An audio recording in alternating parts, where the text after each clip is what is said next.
Spotlight, I'm Chrissy Wozniak.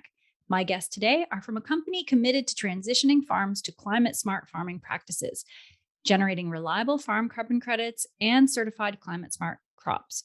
From Saratoga, Wyoming, I'd like to welcome carbon cropping agronomist Brekke Munks, and from Fort Collins, Colorado, the U.S. Growth Market Manager Ashley Bruner, both from Agoro Carbon Alliance. Welcome, Brekke and Ashley. How are you guys doing today? Great. How are you? Great. Thank you. Very good. So can you each tell me a bit about your backgrounds and how you got into this, the industry? Yeah, sure. Happy to kick it off. Yeah. I grew up in central Illinois on a small farm, raising both crops and livestock. And I'm now based out of Colorado and have had the fortunate experience to work on some ranches as well, both cattle and horse. Very passionate about horses, but my experience career-wise has been devoted around agriculture, remote automation, and renewable energy. And I joined Agoro Carbon Alliance in August of 2021 because I really liked the mission to support farmers and ranchers throughout sustainable practice changes, and as well as the global network of people doing likewise work to support farmers and ranchers while also making a positive change for the planet. That's awesome. And Brekke? I'm Brekke Munks. As you stated, I live currently in Wyoming. I am a Wyoming native. My background is heavy in soil science and soil microbiology, mainly in grasslands throughout the United States. So perennial systems. I previously had worked for the federal government as a soil scientist. And prior to that, I was in graduate school earning my PhD and other various degrees. But that being said, similar to Ashley, I'm almost at my year anniversary with Agoro, which is wonderful, the 28th of June. And similar to Ashley, I joined Agoro simply because of the producer contact and the drive to make very good changes for soil health moving forward in agriculture. Wow. So you've devoted your life to soil. That is really cool. Thank you. And so can you tell me about Agoro Carbon Alliance? How was it started and what's the story behind it? Yeah, happy to do so. As I mentioned, we were launched by Yara International in June 2021, so just over a year ago, with the goal to provide farmers and ranchers around the world with a risk-averse way to monetize sustainable practices that create carbon credits, all with the goal to remove carbon from the atmosphere and sequester it in our soils. We do this through an alliance of farmers, agronomists, and businesses, both here in the US and worldwide, that all believe that when farmers are rewarded for changing practices that sequester the soil carbon, we all benefit collectively. We're really excited that since that launch a year ago, we've distributed over $9 million directly in forward payments to US farmers and ranchers to make these practice changes.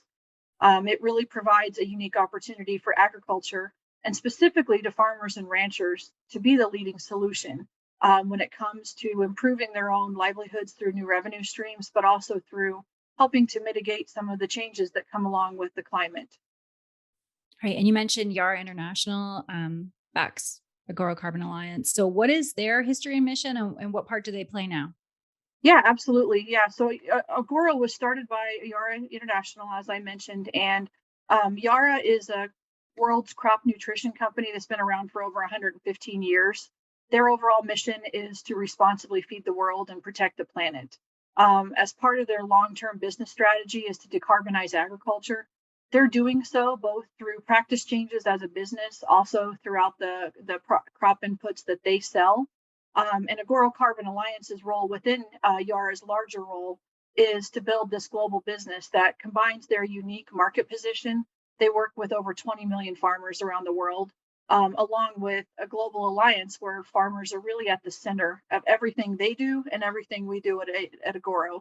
I also just want to mention that Agoro operates completely separate from Yara International. We have the backing of them, but we are focused solely on the carbon market. We don't sell any other products or technologies or crop inputs. We simply are here to support these practice changes, both here in the US and worldwide. That makes sense. And we hear a lot these days about carbon credits. It seems that the information isn't always clear. It seems kind of clunky and confusing. So can you explain exactly carbon cropping practice and how you can benefit from this as a farmer. Absolutely. So the carbon market isn't necessarily a new market, but Agoro has a really interesting take on it, which is pretty exciting because we want to influence change to promote soil carbon sequestration events into the future so that there are carbon credits. The carbon market works by offering incentives and rewards for implementing these conservation practices in row crops or farm ground. We offer changes in tillage, so essentially moving from conventional tillage to some sort of reduced tillage model. We also promote the practice of cover cropping, and so you can alter what you're currently doing, or you can put in cover crops if you have never done that before. And then we also have nitrogen use efficiency management, so getting away essentially from utilizing loads and loads of nitrogen inputs, because our soil is getting better over time because of the practices we're doing to create organic matter. Also, we are in the grassland or ranching market, which is pretty exciting. We offer 3 practices there as well, and that is improvement upon rotational grazing. So if you're not already rotationally grazing, we can help you move in a rotational pattern, or we can tweak your current rotational pattern. We also offer the opportunity to get enrolled for the carbon market concerning diversifying your forage base. So interseeding something else. That could be a broadleaf, that could be another cereal, or another forage that would be optimum for your herd. That being said, our 3rd practice is actually the addition of nitrogen to these grassland acres. And that's simply because most of those grassland and pasture acres, the soil underneath them is very low in nitrogen to begin with. And nitrogen is one of the simple building blocks in order to have healthy, large amounts of forage above ground. So a little bit of input can go a long way. Yeah, for sure. And Ashley, do you want to add anything to that? Sorry, it was on mute. No, I think that what Breck perfectly captured what we try to do, and we support through really specific practice changes that are measurable and scalable, which is really important to the success for both us as a company, but also to farmers and ranchers, because the ultimate goal behind what they're doing is both the impact to their own operations, but also to create high quality carbon credits that then are sold to businesses who are looking to reduce their carbon footprint. And that creates a market that is sustainable and long term, and that benefits both Agoro Carbon as well as its farmers. Our success is really tied together by creating these practices that are long term and that provide benefits both ways, so that we're improving soil carbon sequestration. Yeah, that makes sense. And in this time of unpredictable markets, high inputs, what can you do to help the producer's bottom line, protect their profit margin? What kind of a financial impact can they typically expect? So this is exciting because this gives another revenue stream, as Ashley had mentioned previously in this talk, to producers. And so by getting enrolled in the carbon market and implementing one or various of these practice changes that we have, you get, as soon as you sign up, and actually even before you sign up with Agoro, you get a whole backing of a team of agronomists. Wow. That we have boots on the ground and we're out in the field. And our main job is to be there to help support the farmers in these practice changes. We offer competitive annual payments, which is pretty exciting. And if that's not something that folks are interested in, we do have multiple revenue streams, or excuse me, not revenue streams, multiple payment options, which is pretty exciting. And so you can do essentially like a pay for performance option, or you can do the yearly options if that's what you would like to do. We also, our whole program is flexible. So it's not super stringent in the concept that we come in and tell you specifically what you're going to do, which is really good to the producer, because we do have issues with climate, as we very well know, and drought and germination and things like that. So we have flexibility in our program concerning that. We also have the backing of Yara, like we already mentioned, which is really important. We're not out looking for venture capital on a regular basis, so we can support our producers that have signed up and support time to making sure these are verifiable carbon credits. We also offer market competitive pricing, which is pretty exciting, especially in the long-term contract, because even if you signed up today, the price that you would be getting if the credit price goes up, you benefit from that in the future. Right. And so what is the process then that a grower would expect to go through if they decide to partner? Well, so out west in particular, with the grassland, a lot of it's been word of mouth, which is great. So I get a lot of phone calls just from neighboring producers.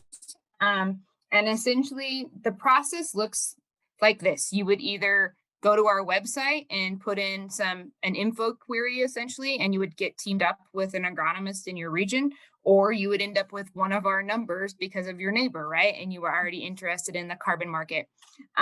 We would give you a phone call back and we would have a conversation about, your production system, what your current situation is, what your goals are, what you're looking at.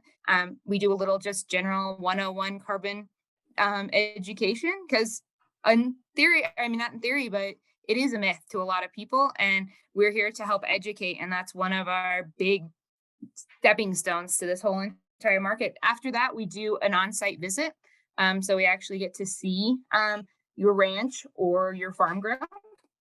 We will do preliminary modeling associated with what your potential ground could sequester, and what practices you might be interested in, and where those would take you in 10 years for the carbon sequestration.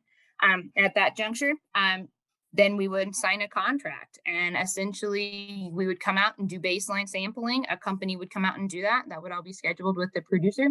And then in 5 years, we would do subsequent sampling, as well as at the end of the 10-year contract, which is pretty exciting. Throughout that whole entire process, though, we have to have projects verified. So there's a lot of behind the scenes work going on. We have to, one, figure out a plan for the carbon generation of these, or the credit generation of these credits. And we have done that part. And then we go to a verification firm that essentially puts their stamp of approval on it. And that's where these projects are verified. They are regional projects. And so essentially that would be the same concept of saying, like, it's a certified letter from the mailbox.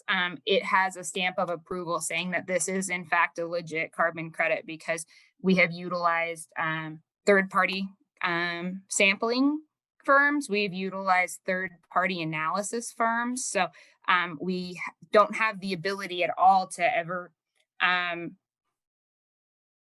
the data's real, I guess is the point. Like, it has a baseline, and then this change throughout time we can look at, and it's done by somebody else and then certified by a verification company. And then essentially after those credits are verified, we've got the opportunity to then release those, and individuals looking to offset their carbon footprint can purchase them at that juncture.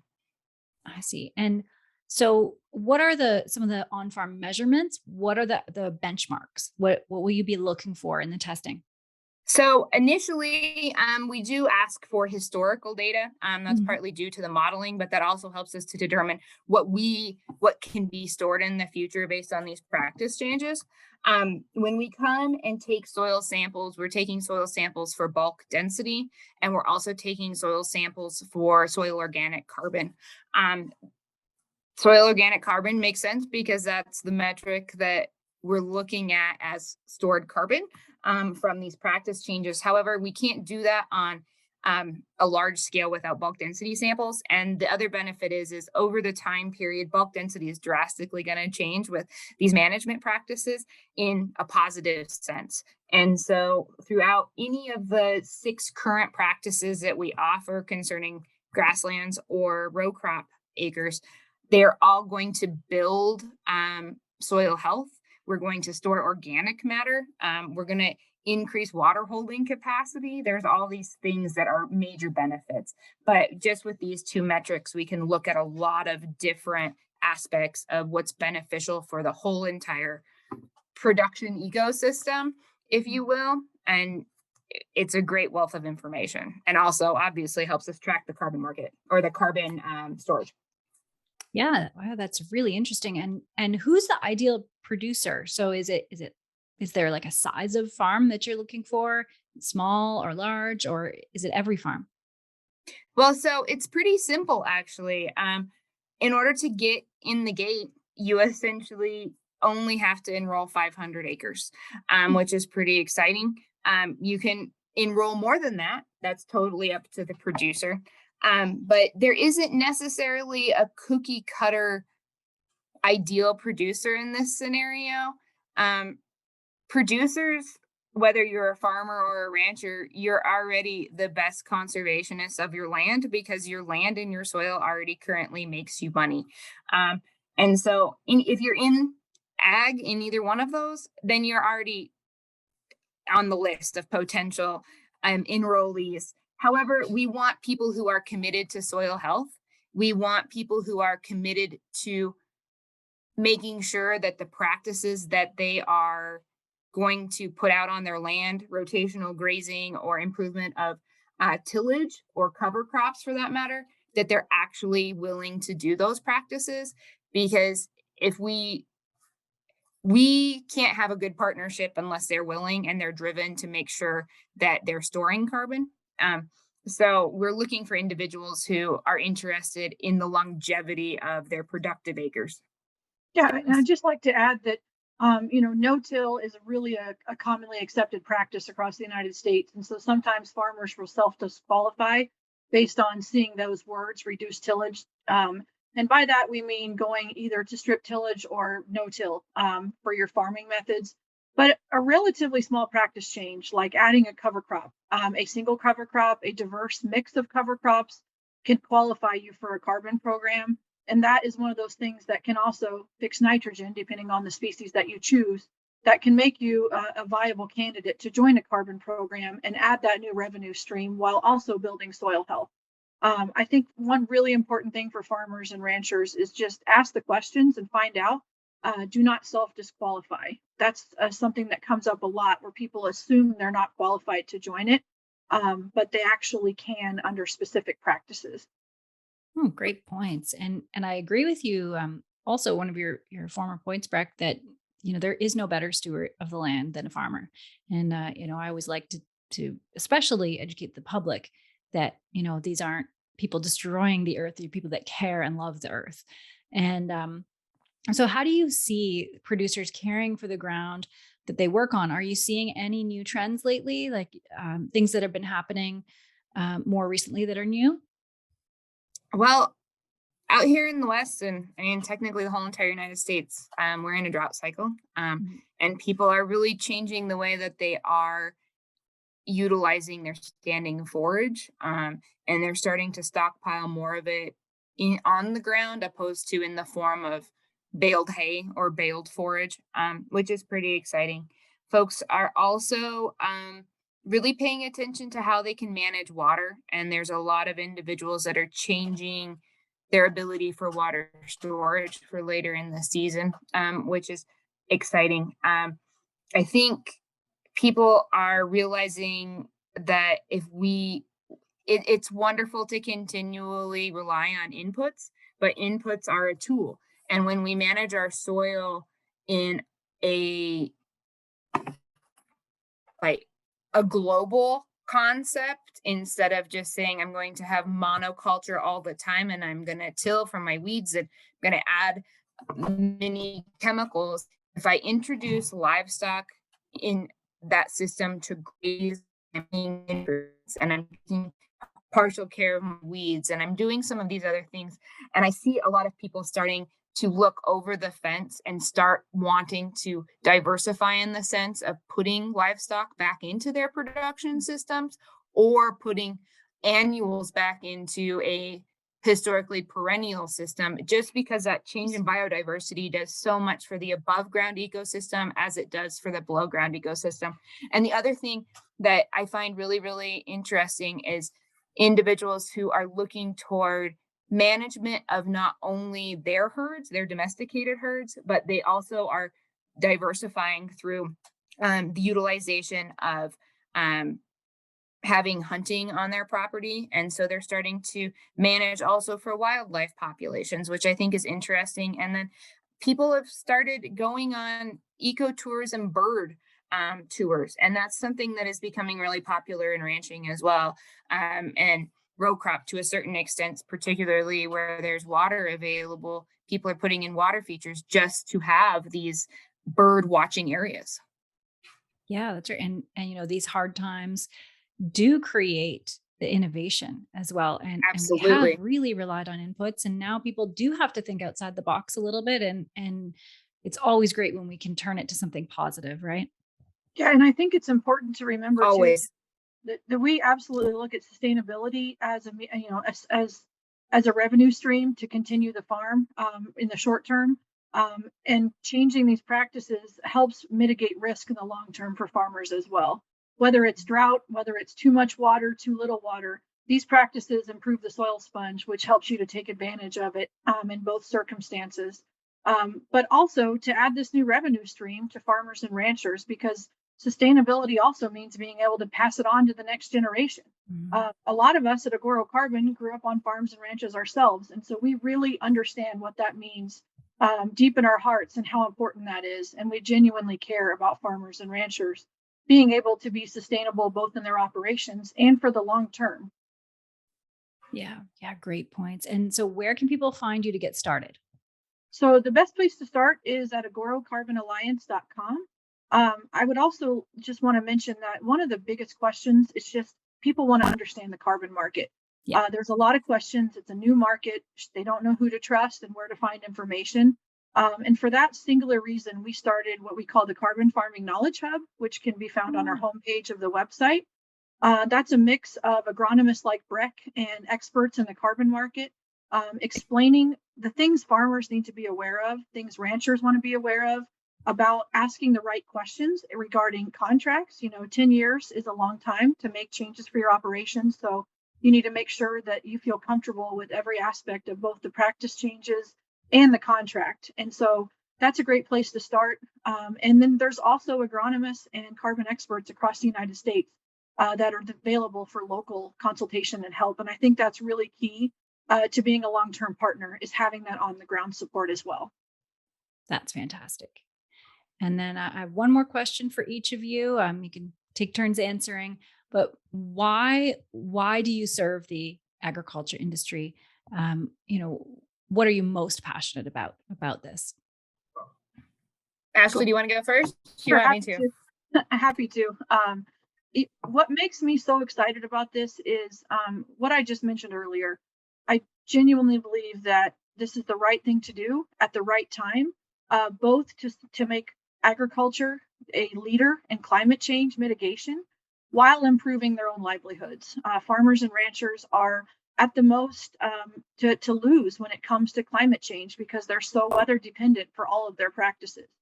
We also really believe that they genuinely care about being good stewards of the land and good stewards of their livestock. And I'm really excited to be part of a company that is doing the right thing for the right reasons, and really with a lot of intelligent, good people leading the way that will make actionable change and allow also for businesses to become a part of this when it comes to mitigating climate change. Yeah, and Breck?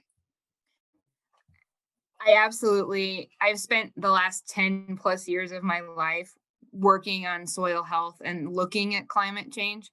And it is so refreshing that Agoro is so behind the producers of the ranching and the row crop worlds, and that I can help take the science and help facilitate the lifelong change for the soil and the lifelong change for those producers. And having grown up in an agricultural setting and watching some of my very best friends have to move off the family ranch and then later in life starting over when they're capable of doing it, it would be so exciting that essentially in 10 years, somebody comes back to us at Agoro and says, you know what, when we signed up with you, we were looking at potentially selling the family heritage, and this helped us to get out of that hole. And so I think about, children growing up in the wide open spaces. And I just absolutely love that. And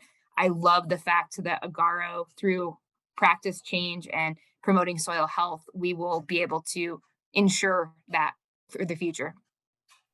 Yeah, for sure. I love to hear of people just truly serving producers. I just love it. And thank you guys so much for joining me. That it was a really great conversation. Is there anything else you want to add? Just if anyone has more questions, please reach out to us. I think transparent, open-ended information is key to informing the market, and only providing recommendation to proceed if it's going to benefit someone is really a keystone of our business. Transparency and honesty are so important when you have a new market in order to build trust and to make it successful. Very good. And so thanks again for joining me today. And thanks to all who are watching or listening. If you want to learn more, the links are provided in the show notes. And don't forget to subscribe to our North American Ag Spotlight YouTube, Rumble, or Ag Fuse channels. And the podcast is available on Spotify, Apple, Stitcher, Amazon, or wherever you listen to podcasts. And have a great day. Thank you. Thank you.